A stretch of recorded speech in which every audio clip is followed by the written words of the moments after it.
എൻ്റെ പേര് സുബിത. എനിക്ക് 35 വയസ്സുണ്ട്. എൻ്റെ വീടിനടുത്തുള്ള ഒരാളെ ഞാൻ പ്രേമിച്ച് കല്യാണം കഴിച്ചതാണ് എൻ്റെ 23ാമത്തെ വയസ്സിൽ. ഞങ്ങൾ ഒരു നഗരത്തിലെ കോളനി പോലെയുള്ള സ്ഥലത്താണ് താമസിക്കുന്നത്. അടുത്തടുത്ത് വീടുകളാണ്. ഒരു വീട്ടിൽ കുറച്ച് മുമ്പ് കഴിയാൻ അടുത്ത വീട്ടവർ കേൾക്കും. അത്രയും അടുത്താണ്. കൂടി പറഞ്ഞു വരാൻ 2-3 സെൻറ്റ് സ്ഥലം പോലും ഒരാൾക്ക് സ്വന്തമായിട്ടില്ല. അവിടെ താമസിക്കുന്നവരെല്ലാം ഒരു തരത്തിലല്ലെങ്കിൽ മറ്റൊരു തരത്തിൽ ബന്ധുക്കളാണ്, വിവാഹബന്ധം മൂലം. കാരണം അവിടെ അങ്ങോട്ടും ഇങ്ങോട്ടും വിവാഹം കഴിക്കുന്നതാണ് ഒരു നാട്ടു നടപ്പ്. എനിക്ക് 16 വയസ്സുള്ളപ്പോഴാണ് എൻ്റെ ഉമ്മ മരിച്ചു പോകുന്നത്. പിന്നെ ബാപ്പ കല്യാണമൊന്നും കഴിച്ചില്ല. നല്ല പ്രായമായിരുന്നു. ഒന്നാമത് ഞങ്ങൾ പ്രായമായപ്പോൾ ബാപ്പയ്ക്കുണ്ടായ മക്കളാണ്. ചെറുപ്പത്തിലെ ബാപ്പ ആദ്യം ഇവരെ കല്യാണം കഴിച്ചിരുന്നു. അത് കുട്ടികളൊന്നും ഉണ്ടായില്ല. അവൻ മരിച്ചു പോയ ശേഷമാണ് ബാപ്പ ഞങ്ങളുടെ ഉമ്മയെ കല്യാണം കഴിച്ചത്. അതിൽ ഞങ്ങൾ 3 കുട്ടികൾ ഉണ്ട്. കുറവ് കഴിയുമ്പോൾ ഏകദേശം 8 മാസം കഴിഞ്ഞപ്പോൾ ബാപ്പയും പെട്ടെന്ന് ഹാർട്ട് അറ്റാക്ക് വന്ന് മരിച്ചുപോയി. പിന്നെ എൻ്റെ സഹോദരന്മാരും ഞാൻ മാത്രമായിരുന്നു വ്യക്തി. ഞാനാണ് ഏറ്റവും ഇളയത്. അതിൽ മൂത്ത സഹോദരന് കുറച്ച് റെസ്പോൺസിബിലിറ്റി ഉണ്ട്. പക്ഷേ ഇളയ സഹോദരൻ പറഞ്ഞാൽ ഒരു താതോന്നിയാണ്. ഇഷ്ടമുള്ളിടത്ത് പോയി കറങ്ങി തിരിഞ്ഞ് നടക്കും. ചിലപ്പോൾ പോയാൽ 2-3 ആഴ്ച കഴിഞ്ഞേ വരികയുള്ളൂ. എന്താവാൻ ചെയ്യുന്നത് ചോദിച്ചു കഴിഞ്ഞാൽ സത്യമായിട്ട് എനിക്കറിയില്ല. എന്തായാലും നല്ല കാര്യമല്ലെന്ന് നന്നായിട്ടറിയാം. എൻ്റെ മൂത്ത സഹോദരനും അവിടെ തന്നെയുള്ളൊരു പെൺകുട്ടിയും എൻ്റെ പ്രേമമാണ്. ഞങ്ങളുടെ കുടുംബക്കാർ തന്നെയാണ്. എങ്കിലും എൻ്റെ കല്യാണം കഴിച്ചിട്ട് മതി അവളുടെ കല്യാണം എന്ന് പറഞ്ഞിരിക്കുകയായിരുന്നു അവൾ. അതുമാത്രവുമല്ല, ആ പെൺകുട്ടി നന്നായിട്ട് പഠിക്കുന്ന ഒരു പെണ്ണാണ്. അവിടെ ഉള്ളത് വെച്ച് ഏറ്റവും നല്ല രീതിയിൽ വിദ്യാഭ്യാസമുള്ളത് അവൾക്കാണ്. അതുകൊണ്ട് തന്നെ അവൾക്കൊരു ഗവൺമെൻറ് ജോലി വേണം, അത് കഴിഞ്ഞിട്ട് മതി കല്യാണമെന്ന് പറഞ്ഞ് നടക്കുന്ന ഒരു ടൈപ്പാണ്. അങ്ങനെ അവൾ മാത്രമേ അവിടെയുള്ളൂ. എന്തായാലും എൻ്റെ സഹോദരനും അവളോട് സപ്പോർട്ടായിരുന്നു. അവൾക്ക് ഗവൺമെൻറ് ജോലി കിട്ടിക്കഴിഞ്ഞിട്ട് മാത്രം മതി കല്യാണം, ഞാൻ വെയിറ്റ് ചെയ്യാൻ തയ്യാറാണെന്ന് എൻ്റെ സഹോദരൻ പറഞ്ഞിരുന്നു. അതിനിടയ്ക്കാണ് 17 വയസ്സായപ്പോൾ മുതൽ ഞങ്ങളുടെ വീടിൻ്റെ അടുത്ത് തന്നെ ഒരാൾ എൻ്റെ പുറകെ നടക്കാൻ തുടങ്ങിയത്. എന്നേക്കാൾ 3 വയസ്സിന് മൂത്തതാണ്. കാണാനൊക്കെ സുന്ദരനാണ്, എല്ലാവർക്കും ഇഷ്ടമാണ്. പക്ഷേ ജോലിക്കും കൂലിക്കും പോകാത്ത മറിയനാണെന്ന് പറഞ്ഞ് ഞാൻ കേട്ടിട്ടുണ്ട്. SLC വരെ പുള്ളിക്കാരൻ പഠിച്ചിട്ടു. പിന്നെ ബാബയുടെ കൂടെ കടയിലൊക്കെ പോയി സഹായത്തിന് നിൽക്കുകയായിരുന്നു. അവിടെ പ്രോപ്പറായിട്ട് നിൽക്കുകയില്ല എന്ന് ഞാൻ കേട്ടിട്ടുണ്ട്. എൻ്റെ വഴി പിഴച്ച സഹോദരൻ ഇവനൊക്കെ ഒരു ഗ്യാങ് ആണെന്ന് കേട്ടിട്ടുണ്ട്. നേരത്തെ ഒന്നും ഞാൻ മിണ്ടിയിട്ടില്ല. ഒരു ദിവസം മില്ലിൽ ഞാൻ അരി പഠിപ്പിക്കാൻ പോയപ്പോഴാണ് ഇവൻ എന്നെ നോക്കുന്നത് കണ്ടത്. എനിക്കങ്ങനെ ഒട്ടും ഇഷ്ടമായില്ല. കാരണം വെച്ച് കഴിഞ്ഞാൽ തല്ലിപ്പൊളിയാണെന്ന് പണ്ടേ അറിയാം. പക്ഷേ ആ സമയത്ത് എന്തോ കണ്ണുകൊണ്ട് എന്നെ കോക്കറി കാണിച്ചു. ഞാൻ തിരിച്ച് എന്തോ പറയുകയും ചെയ്തു. അങ്ങനെയാണ് ആ ബന്ധമുണ്ടായത്. പിന്നീട് എൻ്റെ പുറകെ നടക്കായിരുന്നു. എന്നെ കെട്ടണം, കെട്ടിയില്ലെങ്കിൽ തൂങ്ങിച്ചാവും എന്നൊക്കെ പറഞ്ഞു. ആദ്യമൊക്കെ ഞാൻ പറഞ്ഞു നിങ്ങൾ തൂങ്ങിച്ചാവും തന്നെ നല്ലതെന്ന്. പക്ഷെ പിന്നെ എന്താണെന്നറിയില്ല, അവിടെ അത്രയും നല്ല ഗ്ലാമുള്ള ആണുങ്ങൾ വേറെ ഇല്ലാത്തതുകൊണ്ടായിരിക്കാം എനിക്കെന്തോ പുള്ളിയോട് ഒരു താല്പര്യം തോന്നി. അവരെ ഞങ്ങൾ തമ്മിൽ അങ്ങോട്ടും ഇങ്ങോട്ട് സംസാരിക്കാനൊക്കെ തുടങ്ങി. പലരും കണ്ടു ഞാനും പുള്ളിയും തമ്മിൽ പ്രേമമാണെന്നുള്ള കാര്യം പാട്ടായി. എൻ്റെ മൂത്ത സഹോദരനൊന്നും ഒട്ടും ഇഷ്ടമല്ല. അവിടെ തന്നെയുള്ള ആരെ കല്യാണം കഴിക്കാനും പുള്ളിക്ക് സമ്മതമാണ്. പക്ഷേ ഇവനെ കല്യാണം കഴിക്കണ്ട എന്നെന്നോട് പറഞ്ഞു. ഞാൻ ചോദിച്ചാലും തേക്ക നീ കല്യാണം കഴിക്കണ്ട. ഇവനാണെങ്കിൽ ഇരിക്കുന്നിടത്ത് ഇവർ പാവരെടുത്ത് അപ്പുറത്തേക്ക് വെക്കാത്തവരാണ്. ഇവനൊക്കെ നീ കല്യാണം കഴിച്ചിട്ട് എന്ത് ചെയ്യാനറിയും? നിനക്കുള്ള ജോലി അറിയാമോ? അവന് ചോറ് കൊടുക്കാൻ വേണ്ടിയിട്ട് നീ എടുക്കേണ്ട വരും പണി എന്നൊക്കെ പറഞ്ഞു. ഞാൻ പറഞ്ഞേക്ക് എനിക്ക് ആളെ തന്നെ മതിയെന്ന്. പക്ഷെ എന്ത് ചെയ്യണം, എൻ്റെ സഹോദരൻ സമ്മതിക്കില്ല. ഇങ്ങനെ പോയി കുറേ അറിഞ്ഞുകൾ വന്നപ്പോൾ അവിടെ മുന്നിൽ ചെല്ലാൻ ഞാൻ പറഞ്ഞു എനിക്ക് വേറെ ആളുടെ ഇഷ്ടമാണ്, ഒരിക്കലും ഈ കല്യാണം നടക്കില്ല എന്ന്. അങ്ങനെയൊക്കെയായി കഴിഞ്ഞപ്പോഴേക്കും പിന്നെ എൻ്റെ ഇക്കായ്ക്ക് മനസ്സിലായി എന്നെ ഇവിടെ നിർത്തി കഴിഞ്ഞാൽ പുള്ളി ബാധ്യതയാവും, പുള്ളിയുടെയും കല്യാണം നീണ്ടു പോകുന്നത്. അങ്ങനെയായി കഴിയുമ്പോൾ പുള്ളി അർദ്ധസമ്മതം മൂളി എന്തായാലും ഇടപൊടിയെന്ന് എന്നെ കല്യാണം കഴിച്ചു കൊടുക്കുകയും ചെയ്തു. എൻ്റെ വീടിൻ്റെ അവിടെ നിന്ന് ഒരു 6-7 വീട് അപ്പോഴുമാണ് അയാളുടെ വീട്. അങ്ങനെയാണ് ഞാൻ എൻ്റെ ഭർത്താവായ സാലിക്കയുടെ വീട്ടിൽ ചെന്നറിയുന്നത്. ആ കോളനിലെ ഏറ്റവും വൃത്തികെട്ട വീടാണെന്ന് എനിക്ക് യാതൊരു ബോധവും ഉണ്ടായിരുന്നില്ല. കുത്തഴിഞ്ഞ ഒരു വീട് എന്ന് പറയാം. അവിടെ അച്ഛനും അമ്മയും സഹോദരങ്ങളും ഒക്കെ ഉണ്ട്. എല്ലാവരും തമ്മിൽ ദിവസവും വഴക്കാണ്. അമ്മായിമ്മയാണെങ്കിൽ നാക്ക് പുറത്തെടുത്താൽ നല്ല തെറിയെ പറയുള്ളൂ, പച്ചത്തെറി. ആരെയും പറയും. എന്നെയാണെങ്കിൽ പ്രശ്നമില്ല, സ്വന്തം ഭർത്താവിനാണെങ്കിലും മക്കളെ ആണെങ്കിലും ഒരു പ്രശ്നവുമില്ലാതെ തെറി ഇങ്ങനെ കണ്ടിന്യൂസ് ആയിട്ട് വരുന്ന ഒരു സ്ത്രീയാണ്. അത്രയ്ക്കും എനിക്ക് അവരെ പരിചയമില്ലായിരുന്നു. ഞാൻ അധികം മറ്റു വീടുകളിൽ പോവില്ലായിരുന്നു. അതിൻ്റെ ഒരു കുഴപ്പം ഉണ്ടായിട്ടുണ്ട്. ആ വീട്ടിലെ ജീവിതം നരകമെന്ന് പറഞ്ഞാൽ നല്ല ഒന്നാം തരം നരകമായിരുന്നു. ആദ്യത്തെ ദിവസം പോലും യാതൊരു സ്വസ്ഥതയും കിട്ടിയില്ല. പിന്നെ ഭർത്താവുണ്ട്, പ്രേമിച്ച ആളെ സ്വന്തമാക്കി എന്നുള്ള ഒരു കാര്യം മാത്രമേ അതിനുണ്ടായിരുന്നുള്ളൂ. രാത്രി അയാളുടെ പങ്കപ്പാട് സഹിക്കണം. രാവിലെ അമ്മായിൻ്റെ തുണത്തോടൊപ്പം. സത്യമായിട്ട് ഞാൻ വിചാരിച്ചത് കല്യാണം കഴിഞ്ഞ അയാൾ ഇഷ്ടപുരുഷനിൽ നിന്ന് പലതും കിട്ടുമല്ലോ, സ്ത്രീക്ക് അതാണല്ലോ വേണ്ടത്, അന്നുള്ള കാര്യങ്ങളൊക്കെ നല്ല ജോറായിട്ട് പോകുന്നു. പക്ഷെ ആ വീട്ടിലെ അന്തരീക്ഷത്തിൽ ഇങ്ങനൊരു കാര്യം യാന്ത്രികമായ ഒരു കാര്യമായിട്ടല്ലാതെ എനിക്ക് യാതൊരു ഫീലിങ്ങും തോന്നില്ല. പക്ഷെ എൻ്റെ ഭർത്താവ് നല്ല ഫീലിംഗ് ആയിരുന്നു. എനിക്ക് ആരും കുഴപ്പമില്ല. സ്വന്തം അമ്മ അപ്പുറത്തിനടുത്ത് തരടുത്ത് അതാരം പുള്ളിക്ക് കുഴപ്പമില്ല. പുള്ളി ജോറായിട്ട് മുന്നോട്ട് പോകുന്ന ടൈപ്പാണ്. ആദ്യമേ എനിക്ക് എൻ്റെ ഇക്ക പറഞ്ഞത് ശരിയാണെന്ന് മനസ്സിലായി. കാര്യം പണിക്ക് പോകാൻ വല്ലാത്ത പ്രശ്നമാണ്. മിക്കപ്പോൾ ഞാൻ ഉന്തിത്തള്ള വീടും. ആദ്യത്തെ ഒരു വർഷം കുഴപ്പമില്ലായിരുന്നു. ഞാൻ ഗർഭിണിയായി കുട്ടിയെ പ്രസവിച്ച് കഴിഞ്ഞപ്പോഴാണ് ആശുപത്രി ചിലവിന് കാശില്ല, കുട്ടിയെ വളർത്താൻ കാശില്ല, വലിയ പ്രശ്നമായി. ശരിക്കും ദുരിതത്തിലാണ് പിന്നെ മുന്നോട്ട് പോയത്. പിന്നെ തയ്യലിലൊക്കെ ഞാൻ ഇറങ്ങിപ്പോയി തുടങ്ങി. അടുത്തുള്ള വീട്ടിലെ ചേച്ചി എന്നെ സഹായിച്ചു. അങ്ങനെ ജീവിതം മുന്നോട്ട് പോയി. എങ്കിലും ഞാൻ ഒരു ദിവസം പോലും സന്തോഷമില്ല എന്ന് പറയാം. അതിനിടയ്ക്ക് രണ്ടാമത്തെ കുട്ടിയും ഉണ്ടായി. വീട്ടിലാണെങ്കിൽ തെറിവിളക്ക് യാതൊരു കുഴപ്പമില്ല. ദാരിദ്ര്യം നന്നായിട്ട് കൂടി വരുന്നുണ്ട്. അമ്മയുടെ സമ്മതിയാണ്. പിന്നെ പുള്ളിക്കാരുടെ ഏറ്റവും ഉപദേശം പറഞ്ഞാലും എന്നെ തള്ളുകയോ വഴക്ക് പറയുകയോ അങ്ങനൊന്നും ചെയ്യില്ല. എല്ലാം കേൾക്കും, ചിരിക്കും, പക്ഷെ ഒന്നും ചെയ്യില്ല. ഭർത്താവിനെ കൊണ്ട് ആ ഒരു ശല്യം മാത്രമേ ഉള്ളൂ. വേറെ ഉപദ്രവം എന്നുള്ള കാര്യങ്ങളൊന്നുമില്ല. എന്നോട് ക്രൂരമായിട്ട് പെരുമാറുകയുമില്ല. അങ്ങനെ 2 കുട്ടികളെ വളർത്തി ദാരിദ്ര്യത്തിൽ ഞാനമ്മമാണ്. പണ്ടാണെങ്കിൽ പുറത്തിറങ്ങി അധികം ആളുകളോട് സംസാരിക്കില്ല. പക്ഷെ ഇപ്പോൾ തയ്യലൊക്കെ ഉള്ളതുകൊണ്ട് ഒത്തിരി പെരുമാറ്റത്തേക്ക് കണക്ഷനുണ്ട്. ആ സമയത്താണ് ഒരു എന്നോട് പറഞ്ഞത്, എൻ്റെ മോളെ എന്നെ നിന്നിട്ടൊരു കാര്യമില്ല. ഇവിടുള്ള മിക്കവാറും ഭർത്താക്കന്മാരിങ്ങനെയാണ്, പരാത ജീവികളാണ്. പെണ്ണുങ്ങളെ പറ്റിച്ചെങ്ങനെയും തിന്നാമെന്നുള്ളതാണ് ഉമ്മാരുടെ മെയിൻ ഇടപാട്. നീ ഒരു കാര്യം ചെയ്യും, ഗൾഫിൽ എവിടെയെങ്കിലും പോകും. എൻ്റെ പൊന്നേച്ചി 2 കുട്ടികളെടുത്ത് ഞാൻ എങ്ങനെ ഗൾഫിൽ പോകാനാണ്? ജോലിക്ക് പോകാൻ ഭർത്താവിനെ അമ്മായിമ്മ ഏൽപ്പിച്ചിട്ട് പോകണോടി. നീ അവിടെ പണം അയച്ചു കൊടുക്കില്ലേ? പണം പുലമ്പുരം മുറിച്ചെന്ന് കഴിയുമ്പോൾ കുട്ടികളൊക്കെ എന്താ പ്രയാസം? പിന്നെ 2, 3 ഒക്കെ ആയ കുട്ടികളല്ലേ, അപ്പോൾ അതിനൊക്കെ പോകാനോ? പിന്നീട് ചോദിച്ചിട്ട് അവരെ കൂടി സമ്മതിപ്പിക്കുകയാണെങ്കിൽ ഇപ്പം നല്ലൊരു വേക്കൻസി വന്നിട്ടുണ്ട്. അവിടെ കുവൈറ്റിലാണ്. അവിടെ ഒരു ബ്യൂട്ടി പാർലർ പോലുള്ള സ്ഥലത്താണ്. നിനക്ക് അസിസ്റ്റൻ്റായിട്ട് ജോലി ചെയ്യാം. അവിടുത്തെ കാര്യങ്ങളൊക്കെ നോക്കി നടത്താൻ പ്ലേയിങ് ഉൾപ്പെടെ അമ്മ ഒരു ജോലിയാണ്. ഭയങ്കര കഷ്ടപ്പാടൊന്നുമില്ല. അതുമാത്രമല്ല നല്ല സാലറി കിട്ടും. കാര്യം എൻ്റെ ഒരു ബന്ധം തന്നെയാണ് അവിടെ തന്നിരുന്നത്. അവർക്കവിടെ നിൽക്കാൻ വയ്യ. അവർ പോകുന്ന വേക്കൻസിൽ സ്വന്തം ബന്ധുവിനെ ആക്കിയിട്ട് പോരാൻ വേണ്ടി ശ്രമിക്കുകയാണ്. അങ്ങനെയാകുമ്പോൾ ഞാൻ നിൻ്റെ കാര്യം പറഞ്ഞു കഴിയുമ്പോൾ പുള്ളിക്കാരെ പറഞ്ഞു ഈ കുഴപ്പമില്ല, തയ്യാറാണെന്നുണ്ടെങ്കിൽ പോകാമെന്ന്. ഞാൻ എൻ്റെ ഭർത്താവിനോട് പറഞ്ഞു. കുവൈറ്റിലാണ് സാലറിയൊക്കെ പറഞ്ഞു കഴിയുമ്പോഴേക്കും ഭർത്താവിന് പാതി മനസ്സുണ്ട്. കുട്ടികളെ വിട്ടുപോകാൻ എനിക്ക് ഭയങ്കര മടിയായിരുന്നു. അമ്മായിമ്മയോട് പറഞ്ഞു കഴിഞ്ഞപ്പോൾ ഞാൻ സാലറിയുടെ കാര്യം പറഞ്ഞു കഴിയുമ്പോൾ ആദ്യം തെറി വിളിച്ചില്ല. ഉമ്മായിമ്മ പറഞ്ഞു, എടീ സാലറി കറക്റ്റായിട്ട് കിട്ടുമോ?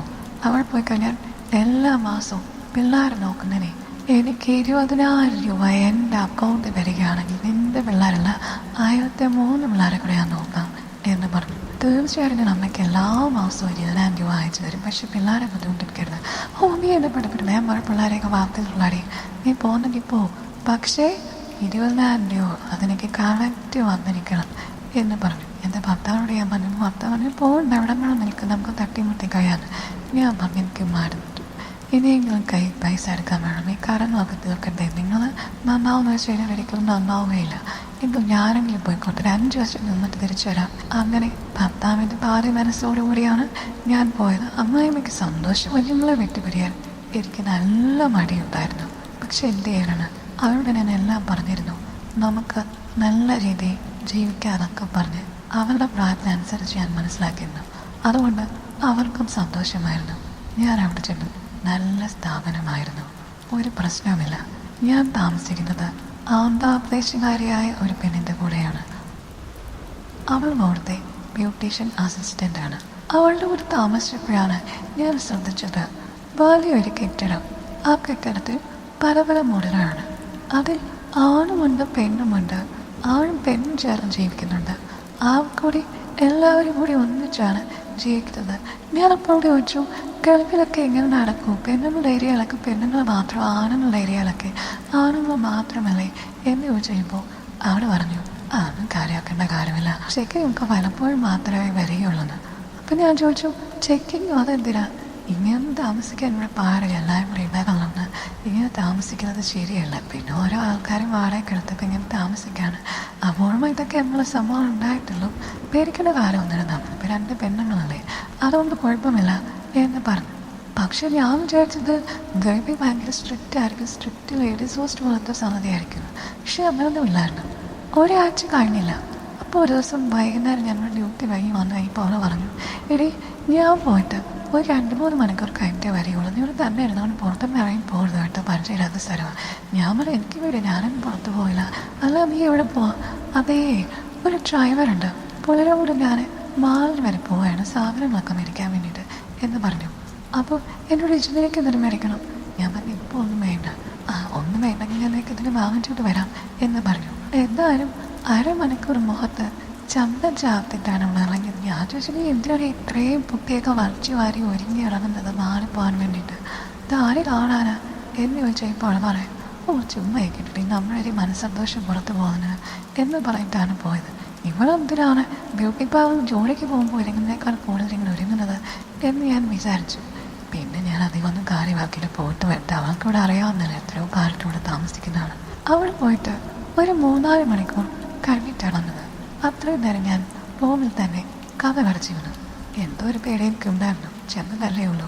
എന്തായാലും അവൾ വന്നു കഴിഞ്ഞപ്പോൾ കഴിക്കാനും മറ്റു സാധനങ്ങളൊക്കെ ഒത്തിരി കൊണ്ടുവന്നു. അവിടെ താമസിച്ചിരുന്ന ആ ചേച്ചി അവൾക്ക് പ്രിയങ്കരിയായിരുന്നു. ആ ചേച്ചിയുടെ റെക്കമെൻഡേഷനിലാണല്ലോ അവർ പോയി കഴിഞ്ഞപ്പോൾ ഞാൻ വന്നത്. അതുകൊണ്ട് അവൾക്ക് എന്നോട് ഭയങ്കര കാര്യമായിരുന്നു. അങ്ങനെ എനിക്ക് വളരെ സപ്പോർട്ടായിരുന്നു അവൾ. എന്തായാലും പോകെ എനിക്ക് മനസ്സിലായി, ഇവളെ മിക്കവാറുള്ള സമയം മാറി പോകാൻ സമയം പോകും. 3-ാം ആഴ്ച കഴിയുമ്പോൾ എനിക്ക് തോന്നി ഇതെന്തോ പന്തികേടാണ്. ഇവൾക്ക് എന്ന് ഈ മാറി പോകാൻ എന്താണ്? മാറി അവിടെ പെറ്റ് കിടക്കുകയാണോ എന്ന് ഞാൻ ഓർത്തു. അങ്ങനെ ആയി കഴിയുമ്പോൾ ഞാൻ അവളോട് ചോദിച്ചു, ശരിക്കും ഈ ഡ്രൈവർ ആരാണ്? ഞാൻ കണ്ടിട്ടില്ല അയാളെ. എന്തിനാണ് എന്നാണ് അവിടെ മാറിപ്പോട്ടെ ഇത്രയും പൈസയ്ക്ക് സാധനങ്ങൾ മാറിക്കൊണ്ടുന്നത്? ഇതിന് മാത്രം പൈസ അതിനൊക്കെ എവിടുന്ന? അത് പിന്നെ ഞാൻ ബ്യൂട്ടീഷ്യനല്ലേ, അപ്പോൾ മറ്റുള്ളവരെയൊക്കെ കെയർ ചെയ്യുമ്പോൾ അവരെനിക്ക് പൈസയൊക്കെ തരും ടിപ്പായിട്ട്. അത് ശരിയാണ്, ഞാനും കണ്ടിട്ടുണ്ട്. എന്നാലും എന്നും ഇങ്ങനെ ഒരേ സമയത്ത് പോയിട്ട് വരാൻ എന്താണേ എന്ന് ചോദിച്ചു. അങ്ങനെ കഴിഞ്ഞപ്പോൾ അവൾ എന്നോട് 2 ദിവസം കഴിഞ്ഞപ്പോൾ സത്യം അങ്ങ് പറഞ്ഞു. ഗൾഫിൽ ജീവിതം പറഞ്ഞു കഴിഞ്ഞാൽ ഇങ്ങനെയാണ്. ഇവിടെ വന്നിട്ട് സ്ഥിരാതെ വരച്ചിട്ടൊന്നും കാര്യമില്ല. ആന്ധ്രക്കാരിയാണെങ്കിൽ അവൾക്ക് തമിഴും മലയാളവും ഒക്കെ കുറച്ചറിയാം. ഞാൻ അത് വെച്ചിട്ടാണ് അവളോട് അഡ്ജസ്റ്റ് ചെയ്യുന്നത്. കമ്മ്യൂണിക്കേഷൻ വലിയ പ്രശ്നമൊന്നും ഉണ്ടായിരുന്നില്ല. അവൾ പറഞ്ഞു, എടി ഈ വരുന്ന ഡ്രൈവറല്ലേ, അയാൾ തമിഴിലാണ്. ഞാൻ ഒരു ദിവസം മാറിൽ പോയി കഴിയുമ്പോൾ അയാൾ ഇങ്ങോട്ട് കയറി മുട്ടുമായിരുന്നു. പിന്നെ ഞാൻ അയാളുടെ താമസ സ്ഥലത്ത് 2 വട്ടം പോയി കഴിയുമ്പോഴൂടെ മറ്റു ആണുങ്ങളെപ്പോലല്ല എനിക്ക് അയാളെ ഭയങ്കരമായിട്ട് ഇഷ്ടപ്പെടി. എന്നോട് ഭയങ്കര സ്നേഹമാണ്. അത് കൊള്ളാലോ, നിനക്ക് ഭർത്താവ് മുട്ടളത്ത് നാട്ടിലേ? അതെന്താ, നാട് വേറെ, ഇവിടെ സദാചാരമൊന്നും പ്രശ്നമില്ല, നാട്ടിലുള്ളവരിതൊന്നും അറിയില്ലല്ലോ എന്ന് പറഞ്ഞു. അപ്പം നിങ്ങളുടെ പേരും കാമിനി ദാമോദരന്മാരാണോ? എന്നും കാണുമോ? അയാൾക്ക് എവിടെ അറിയും എത്രയും പണം നിനക്ക് മേടിച്ചു തരാൻ? ഒരു ഡ്രൈവറല്ലേ ഇടേ, നീ തോക്കിക്കേറി വെടി വെക്കാതെ. അയാളും ഞാനും തമ്മിൽ നല്ല കൂട്ടാണെന്നല്ലേ പറഞ്ഞത്. അയാൾ നല്ലതാണെന്ന് എനിക്ക് തോന്നി. എൻ്റെ ഭർത്താവിനേക്കാളും മുന്നേ എനിക്ക് നേരത്തെ കുറേ അനുഭവങ്ങളുണ്ട്. ആ പുരുഷന്മാരെക്കാളല്ല അയാൾ എനിക്ക് ഇഷ്ടമായിരുന്നു. പക്ഷേ ആ ഇഷ്ടമില്ലേ 5-6 വട്ടം മാത്രമേ ഉണ്ടായിരുന്നുള്ളൂ. അത് കഴിഞ്ഞപ്പോൾ അയാൾ എന്ത് പറഞ്ഞു, അയാളുടെ കസ്റ്റഡിയിൽ ഡ്രൈവർമാരുണ്ട്, കടകളിലൊക്കെ നിൽക്കുന്ന ആൾക്കാരുണ്ട്, മറ്റ് പല തൊഴിലും ചെയ്യുന്ന ആളുകളുണ്ട്, എത്ര രാജ്യക്കാർ. ഇനി നിനക്ക് മറ്റു രാജ്യക്കാരെ വേണമെന്നുണ്ടെങ്കിൽ നമ്മുടെ സൗത്ത് ഇന്ത്യക്കാർ ഇഷ്ടംപോലെ ഉണ്ടടി. തമിഴ്, തെലുങ്ക്, കന്നഡ, മലയാളം ഇഷ്ടംപോലെ ആൾക്കാരുണ്ട്. അവരുടെ കൂടെയൊക്കെ എന്നെ അയാൾ കണക്ട് ചെയ്യാൻ തുടങ്ങിയടി. പിന്നെ ആരെങ്കിലും പറഞ്ഞിരുന്നു ഞാൻ നന്നായിട്ട് ഒരുങ്ങിയേ ചെല്ലാവും, അതേപോലെ പെർഫോമൻസ് നന്നായിരിക്കണമെന്ന്. എനിക്ക് നല്ലൊരു തുക പുള്ളിക്കാരെ വാങ്ങിച്ചു തരും, അതിൻ്റെ പാതി പുള്ളി എടുക്കും. അങ്ങനെയാണ് ഞങ്ങളുടെ ഡീല് പോയിക്കൊണ്ടിരിക്കുന്നത്. ഇവിടെ ആവുമ്പോൾ എനിക്ക് നിന്നോട് തുറന്നു പറഞ്ഞതേ യാതൊരു പ്രശ്നവുമില്ല. പിന്നെ മുമ്പുണ്ടായിരുന്ന ഇത്തയില്ലേ നിൻ്റെ ആ ഒരു ബന്ധക്കാരെ, അവരന്നുള്ള ഇതിനൊന്നും തയ്യാറുള്ളായിരുന്നു. അവർ മനസ്സ് വെച്ചായിരുന്നേ എന്ത് നല്ല പൈസ ഉണ്ടാക്കാമായിരുന്നു. വേണ്ടി ഒന്ന് മനസ്സ് വെക്കണേ എന്ന് പറഞ്ഞു. ഞാൻ അത് കേട്ട് കഴിയുമ്പോഴേക്കും ദൈവത്തെ വിളിച്ചു പോയി. എന്താ പെണ്ണനെ ഇതൊക്കെ പറഞ്ഞത്? എനിക്കൊരിക്കൽ പോലും ചിന്തിക്കാൻ പോലും പറ്റാത്ത കാര്യം. മുന്നേ പിന്നെ അറിയാത്ത ആൾക്കാരുടെ അവിടെ പോവുകയോ? എന്താണ് നീ പറഞ്ഞത്? സ്വന്തം ഭർത്താവിനെ കുട്ടികളെയൊക്കെ മറന്നിട്ട് ഇങ്ങനൊരു മാർഗത്തിലേക്ക് ഇറങ്ങിത്തിരിക്കാൻ എങ്ങനെ തോന്നിയെന്ന്. അപ്പം അവിടെ പറഞ്ഞു, ആദ്യമൊക്കെ ഒരു ചെറിയ പ്രശ്നം കാണും, പിന്നെ ഇല്ലേടി, പിന്നെ പല പല നദികളിൽ കുളിക്കുമ്പോഴാണ് മനസ്സിലാവുന്നത് ആ കളിയും കുഴിയും ഒക്കെ എന്ത് രസമാണെന്ന്. അപ്പോൾ നീ തന്നെ പോയിക്കോളും. ഇപ്പം എന്ന് പറഞ്ഞു കഴിഞ്ഞാലേ നിൻ്റെ ഭർത്താവിനെ മാത്രമേ നിനക്ക് അറിയുള്ളൂ. വെറൈറ്റി ആയിട്ടും എല്ലാം കിട്ടിക്കഴിഞ്ഞാൽ മോളെയും നീ പുറകെ തന്നെ പോകും.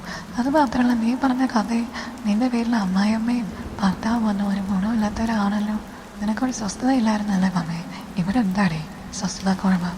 നമുക്ക് ജോലിക്ക് പോവാ, ജോലി ചെയ്യാൻ പെൻഷൻ വരിക, ഭക്ഷണം ഉണ്ടാക്കാൻ കിടന്നുടങ്ങുക, ഇവിടെ ഒരു ടെൻഷനുമില്ല. അതിനിടയ്ക്ക് നീ നോക്കൂ, 10 നല്ല അങ്ങോട്ട് നിനക്ക് വന്നു കഴിയുമ്പോഴില്ലേ നിൻ്റെ സ്വഭാവമേ മാറും. ഒരു 10 ആണുങ്ങളെ ഒരു കാര്യം നോക്കാതെ കണ്ണടച്ചങ്ങൾ സ്വീകരിക്കണം. 10 അങ്ങോട്ട് കഴിഞ്ഞ് കഴിയുമ്പോഴായിരിക്കും നിനക്ക് മനസ്സിലാകുന്നത്, എൻ്റെ ദൈവമേ, ഞാനത് നേരത്തെ ചെയ്യേണ്ടതായിരുന്നു. എന്തിനിങ്ങനെ ഒരാളെ മാത്രം ഞാൻ നോക്കിയിരുന്നു പല പല വെറൈറ്റികളായി കഴിയുമ്പോഴത്തേനും എന്ത് രസമാണ് എന്ന് നീ പറയും എന്ന് പറഞ്ഞു. ഞാൻ പറഞ്ഞു, ഓടി ഞാൻ അങ്ങനെ പറയുമില്ല, നിന്നെപ്പോലെ ചീത്തയല്ല ഞാൻ എന്ന് പറഞ്ഞു. ആൾ പറഞ്ഞു, ഇവിടെ ചീത്തയാണെന്നുമില്ല, പൈസ വേണോ വേണമെങ്കിൽ പോവുക, രസം വേണോ വേണമെങ്കിൽ പോവുക, ആരെങ്കിലും നിർബന്ധിച്ച് പിടിച്ചിട്ട് വരയ്ക്കുന്നില്ലല്ലോ, ആരും കൂടെ പ്രാപ്തമാക്കിയിട്ടുമല്ലോ എന്ന് പറഞ്ഞു. ഞാൻ എൻ്റെ ഇഷ്ടത്തിനനുസരിച്ചിട്ട് പോകട്ടോ, അതുകൊണ്ട് മോളിനകത്ത് ഇടപെടണ്ട എന്ന് പറഞ്ഞു. അവൾക്കാണെന്നുണ്ടെങ്കിൽ തേച്ചാൾ വന്നെന്ന് എനിക്ക് മനസ്സിലായി. ഞാൻ പറഞ്ഞു, പിറങ്ങരുത്, ഞാനങ്ങ് പറഞ്ഞതാണ്, എനിക്കിങ്ങനെ ശീലമില്ല, ഇതൊക്കെ ആദ്യം കേൾക്കുകയാണ്, അതുകൊണ്ട് ഞാനങ്ങനെ പറഞ്ഞതാണ്. നീ നിൻ്റെ ഇഷ്ടം അനുസരിച്ചിട്ട് പോകും, എനിക്കെന്തെങ്കിലും പ്രശ്നമുണ്ടോ? ഒന്നുമില്ലെന്ന് പറഞ്ഞ് ഞാനവളെ സമാധാനിപ്പിച്ചു. എന്തായാലും അവൾ പോയിട്ട് വരുമ്പോൾ അടിപൊളി ഭക്ഷണ സാധനങ്ങളൊക്കെ എനിക്ക് വേണ്ടിയിട്ട് പ്രത്യേകമായിട്ട് പല സാധനങ്ങളും വാങ്ങിച്ചുകൊണ്ട് വരും.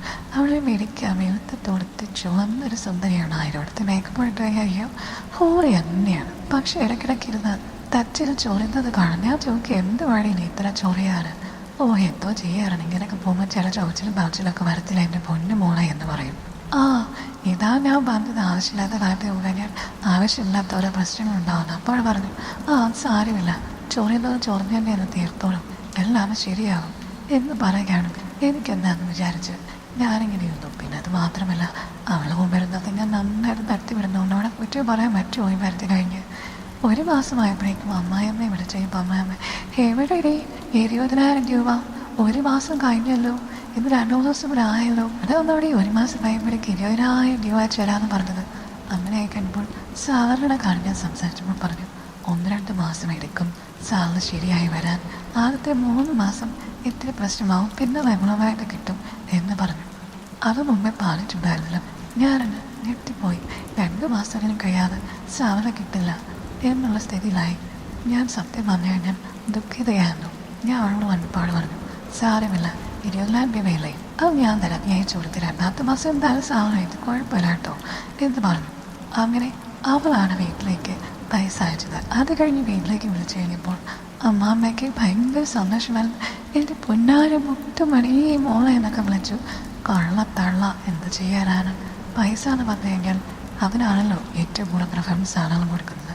സന്തോഷം, അവിടെയും സന്തോഷം, ഇവിടെയും സന്തോഷം. എൻ്റെ അത്യാവശ്യ ചിലവുകളൊക്കെ നടന്നു പോകുന്നത് അവളുടെ ഒരു കാരണത്തിലാണ്. അവളാണെന്നുണ്ടെങ്കിൽ തച്ചിലിരുന്ന് വർക്ക് ചെയ്യുകയാണ്. എന്തൊരു വർക്കാണ്, എന്നും പോവുകയാണ്, പല സ്ഥലങ്ങളിൽ പല വെറൈറ്റിക്കാരും പോവുകയാണ്. എന്തൊരു ധൈര്യമാണ്.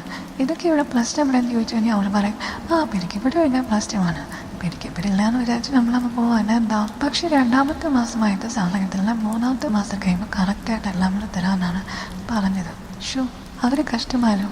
അപ്പോൾ അവിടെ പറഞ്ഞു, ഇനിയിപ്പോൾ യുനാൻഡി ഒന്ന് അയച്ചു കൊടുക്കാൻ എനിക്ക് പറ്റില്ല എൻ്റെ പൊന്നുമോളെ, ഞാൻ ഒരാളെ കണക്ട് ചെയ്ത് തരാം, നിൻ്റെ ഫോട്ടോ ഞാൻ കാണിച്ചു, പുള്ളിയാണെന്നുണ്ടെങ്കിൽ സൂപ്പറാണ്, മലയാളിയാണ്, നിങ്ങളുടെ ആൾ തന്നെയാണ്, അതുകൊണ്ട് നിന്നെ കണ്ടപ്പോഴേ ഭയങ്കരമായിട്ട് ഇഷ്ടപ്പെട്ടു, പുള്ളിയുടെ കൂടെ നീ ഒന്ന് പോയി സഹവസിക്കുകയാണെങ്കിൽ പുള്ളി നിനക്ക് 20,000 അതിൽ കൂടുതൽ തരും, പുള്ളിക്ക് ഇഷ്ടമായി കഴിഞ്ഞാൽ പണം വീശിയെറിഞ്ഞ പൈപ്പ എന്ന് പറഞ്ഞു.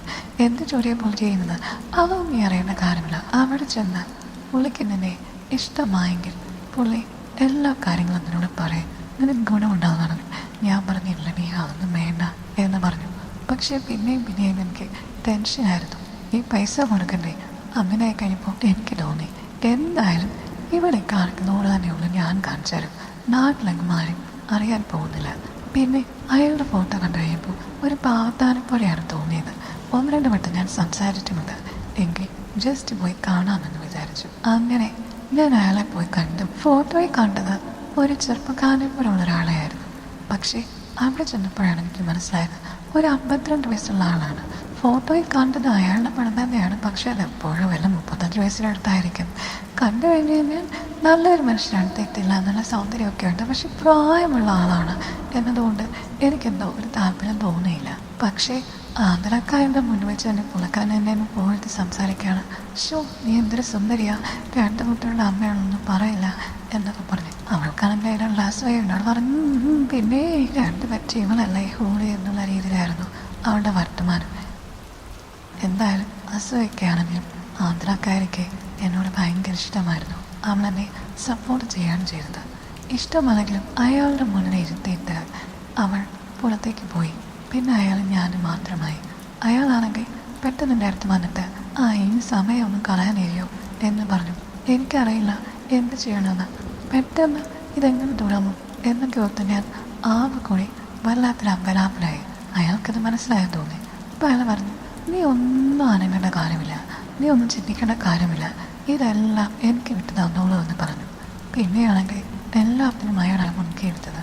ഞാൻ സത്യം പറഞ്ഞു കഴിഞ്ഞാൽ ഇവിടെ പറഞ്ഞ് അങ്ങോട്ടുള്ള പെർഫോമൻസൊക്കെ ചെയ്യണമെന്നുള്ള കാര്യമൊക്കെ അങ്ങ് മാറുന്നു. വരുന്ന കസ്റ്റമേഴ്സിനെയൊക്കെ സന്തോഷിപ്പിക്കണമെന്നാണ് അവൾ പറഞ്ഞത്. അതിനുള്ള ടിപ്പുകളൊക്കെ പറഞ്ഞു തന്നിരുന്നു കുറച്ച്. പക്ഷേ ഇവിടെ എന്ന് പറയുമ്പോൾ അയാൾക്ക് എന്നോട് ഭയങ്കര ഇഷ്ടമായതുകൊണ്ട് സാധാരണ ഒരു ബന്ധമായിട്ടാണ് എനിക്ക് തോന്നിയത്. പക്ഷെ സത്യമായിട്ട് ഞാൻ പറയാം, അവിടെ വെച്ച് ആ സ്വസ്ഥതയും സമാധാനവുമുള്ള അന്തരീക്ഷത്തിൽ അങ്ങനെയായി കഴിയുമ്പോൾ എനിക്ക് സത്യം പറഞ്ഞു കഴിഞ്ഞാൽ അതാണ് എൻ്റെ ആദ്യത്തെ കല്യാണ രാത്രി എന്നാണ് തോന്നിയത്. അത് പിന്നെ എനിക്ക് സത്യമായിട്ട് മനസ്സിൽ പിടിച്ചു. പിന്നെ അയാളുടെ അടുത്ത് ഞാൻ സ്ഥിരമായിട്ട് പോവായിരുന്നു. അങ്ങനെ ആ മാസം എനിക്ക് കിട്ടാനുള്ള സാലറിയേക്കാൾ കൂടുതൽ പൈസ അയാൾ തന്നു. അതെനിക്ക് വല്ലാത്തൊരു അത്ഭുതമായിരുന്നു. കൊള്ളാം, എത്ര പ്രായമാണെങ്കിലും മനസ്സിൽ പിടിച്ച എന്നെ കൺസൾട്ട് ചെയ്യുന്ന, എന്നെ ഉണർത്തിയെടുക്കുന്ന ഒരാൾ. കുഴപ്പമില്ല, ആദരക്കാരി എൻ്റെ വരികാട്ടി എന്ന് ഞാൻ വിചാരിച്ചു. അങ്ങനെ നല്ല രീതിയിലാണ് മുന്നോട്ട് പോയത്. അതിനിടയ്ക്ക് 3 മാസമായി എൻ്റെ കയ്യിൽ നല്ല പണമുണ്ട്. നാട്ടിലേക്ക് 20,000 കൂടുതൽ രൂപ അയച്ചു കൊടുക്കാൻ പറ്റി. ആന്ധ്രാക്കാരുടെ കടം വീപ്പി. പിന്നെ അടിപൊളിയായിട്ട് പോവുകയും ചെയ്തു. 3 മാസം കഴിഞ്ഞപ്പോഴേക്കും പണമെല്ലാം കൂടെ ഒന്നിച്ച് കിട്ടി. അത് നല്ലൊരു തുകയുണ്ടായിരുന്നു. അപ്പോൾ ആന്ധ്രാക്കാർ എന്നോട് പറഞ്ഞു, നീ പാതി ഭർത്താവിനും പാതി നിൻ്റെ അമ്മായിമ്മയ്ക്കും പാതി നിനക്കായിട്ട് 3ആയിട്ട് സേവ് ചെയ്യണം. അല്ലാതുണ്ടാക്കിയോ അവസാനം നീ ഇങ്ങനെയാണെന്ന് പറഞ്ഞ ഒരു സിഗ്നൽ കാണിച്ചു. എനിക്ക് മനസ്സിലായി. എന്തായാലും അങ്ങനെ തന്നെ ഞാൻ ചെയ്തു. ഭർത്താവിനും അമ്മായിയമ്മയ്ക്കും ഒക്കെ അവിടെ സന്തോഷമുണ്ട്, എനിക്ക് പുറത്തില്ല. അങ്ങനെയായി ഒരു 3-5 മാസം കഴിയുമ്പോൾ അയാൾക്ക് എന്നോടുള്ള താല്പര്യം കുറയുന്ന പോലെ തോന്നി. എന്നെ വിളിക്കുന്നതൊക്കെ വളരെ കുറവാണ്. അയാൾ എന്നോട് ചോദിച്ചു, പുതിയ ആരെങ്കിലും അറിയാമോ? നിങ്ങളുടെ ഫ്ലാറ്റിലോ നിങ്ങൾ താമസിക്കുന്ന സ്ഥലത്തോ പുതിയ ഏതെങ്കിലും പെണ്ണുങ്ങൾ, സൗത്ത് ഇന്ത്യൻ പെണ്ണുങ്ങൾ വന്നിട്ടുണ്ടോ എന്നൊക്കെ ചോദിച്ചു. അപ്പോൾ എനിക്ക് മനസ്സിലായി അയാൾക്ക് ഇത് തന്നെ ഒരു സ്വഭാവമാണ്. പിന്നെ പുതിയ പുതിയ ആളുകളോട് കുറേ കാലത്തേക്കൊരു താല്പര്യമുണ്ട്, അത്രയേ ഉള്ളൂ. അതെനിക്ക് വല്ലാത്ത ദുഃഖമായിരുന്നു. കാരണം മാനസികമായിട്ട് അയാളോട് ഞാൻ അറ്റാച്ച്ഡ് ആയിരുന്നു. അത് ഞാൻ ആന്ധ്രാക്കയോട് പറയുമ്പോൾ പറഞ്ഞു, പിന്നെ ഇവിടെ പ്രേമം പോലെ കമണ്ണാൻ വേണ്ട, നീ എന്താ വിചാരിച്ചത്? അയാൾക്ക് ഇതിനോടുള്ള താല്പര്യം കുറയുന്നത് വരെ അങ്ങേര് നല്ല രീതിയിലിരിക്കും, നീയും അതിനനുസരിച്ച് നിൽക്കുക. അവസാനം പൈസ കിട്ടാതാകുമ്പോഴേക്കും നമ്മളത് നിർത്തും, അയാളും നിർത്തും അയാളുടെ ഇഷ്ടം കഴിയുമ്പോൾ. ഇത്രയേ ഉള്ളൂ ഇതിനകത്ത്. അല്ലാതെ കൂടെ വരുന്ന ആൾക്കാരെ പ്രേമിക്കാൻ പോയിട്ട് വല്ല കായം ഉണ്ടൊടി, ഉള്ളപ്പോൾ ഉണ്ട്, തരികയാണെങ്കിൽ നമ്മൾ പോകും. പിന്നെ ഞാനൊരു കാര്യം പറയാം, ഞാൻ പെരുമാറുന്നത് കണ്ടിട്ടാണ് നീ ഇങ്ങനെ അയാളോട് പ്രേമം തോന്നിയെന്നൊക്കെ പറഞ്ഞെന്ന് വെച്ച് കഴിഞ്ഞാൽ അത് ശുദ്ധ മണ്ടത്തരമാണ്. ഇതെല്ലാവരും നാടകമാണ്. ആ സമയത്ത് ശരിക്കും വന്ന് അഭിനയിച്ചേക്കണം എന്ന് അവളെന്നെ പറഞ്ഞ് മനസ്സിലാക്കി. എൻ്റെ മനസ്സിൽ നല്ല ദുഃഖമുണ്ടായിരുന്നു. മനസ്സിന് ഇഷ്ടപ്പെട്ട ഒരാളാണ്, പക്ഷെ അയാൾക്ക് എന്നോട് പെട്ടെന്ന് താല്പര്യക്കുറവുണ്ടായി. എന്തൊരു കഷ്ടമാണ്. എന്നാലും അയാൾ പിന്നീട് എന്നെ ഇടയ്ക്കിടയ്ക്ക് വിളിച്ചിട്ട് മറ്റ് ചില കസ്റ്റമേഴ്സ് ഉണ്ട് പോകാമെന്ന് ചോദിച്ചു. അയാളല്ലാതെ വേറെ ആളെ അഡ്ജസ്റ്റ് ചെയ്യാൻ എനിക്ക് ഭയങ്കര പാടായിരുന്നു. എങ്കിലും ഈ കിട്ടുന്നതിന് കൂടെ വരുമാനം കിട്ടണമെന്നുണ്ടെങ്കിൽ കൂടുതൽ നല്ല വർക്ക് റേറ്റ് എടുക്കുന്നതാണ് നല്ലതെന്ന് എനിക്ക് തോന്നി മാഡം.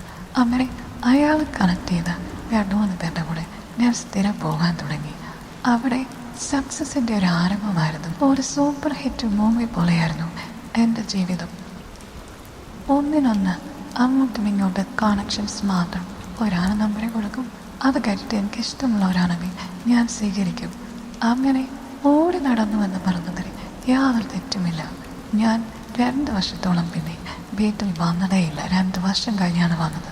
2 വർഷം കഴിഞ്ഞ് വരുമ്പോൾ ലക്ഷങ്ങൾ എൻ്റെ ബാങ്ക് അക്കൗണ്ടിലുണ്ട്.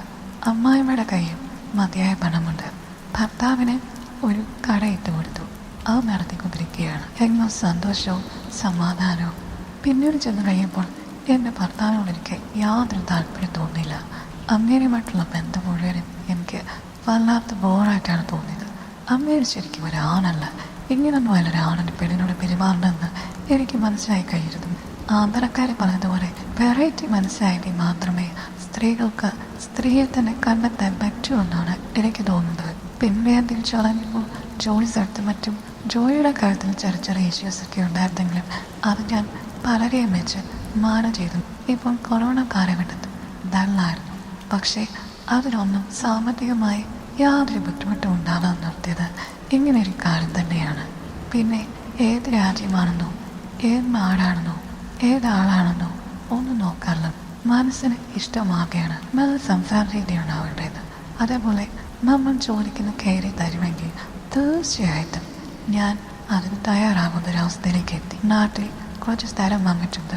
അവർ നല്ലൊരു വീട് വെക്കുന്നത് വരെ ഇവിടെ നിൽക്കണമെന്നാണ് എൻ്റെ ആഗ്രഹം. എന്നെപ്പോലെ ധാരാളം സ്ത്രീകളുടെ ഉണ്ടെന്ന് എനിക്കറിയാം. എല്ലാവരും എങ്ങനെയാണെന്ന് ഞാൻ പറയുന്നില്ല.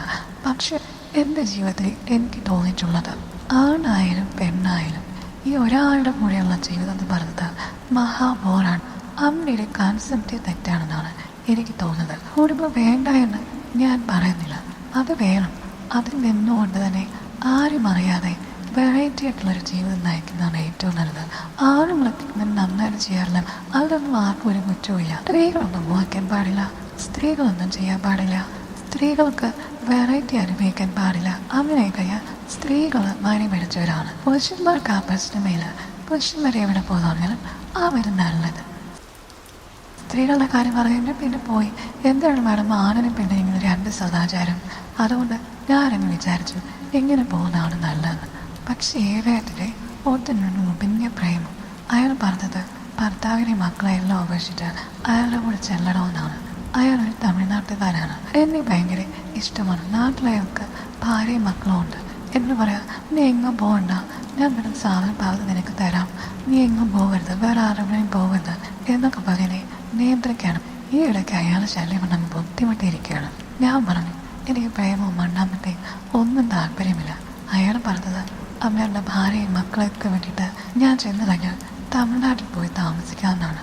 എനിക്ക് വേണ്ടിയിട്ട് നല്ല സ്വത്തും കാര്യങ്ങളുമെല്ലാം നേരത്തെ എഴുതി തരാം, ഡെപ്പോസിറ്റ് എല്ലാം ഇട്ട് തരാം, ഒരു പ്രശ്നമില്ല, നമുക്ക് കുവൈറ്റിൽ നിന്ന് നാട്ടിൽ പോകാമെന്നാണ് പറഞ്ഞത്. പക്ഷേ ഞാൻ ഓഫർ സ്വീകരിച്ചിട്ടില്ല. എങ്ങനെ ഇവിടെ നിന്ന് അടിച്ചു പൊളിച്ച് വീട്ടിലേക്ക് പൈസ അയച്ച് തൊല്ലൊന്നുമില്ലാതെ കഴിയാനാണ് തീരുമാനിച്ചിരിക്കുന്നത്. ഇതിനിടയ്ക്ക് വേറൊരു അറിവ് കിട്ടും. ഞാൻ നടന്നു പോയി കഴിയുമ്പോൾ കാറ് വന്നിട്ട് എനിക്കൊരു കൂൾ പിറ്റ് തന്നു.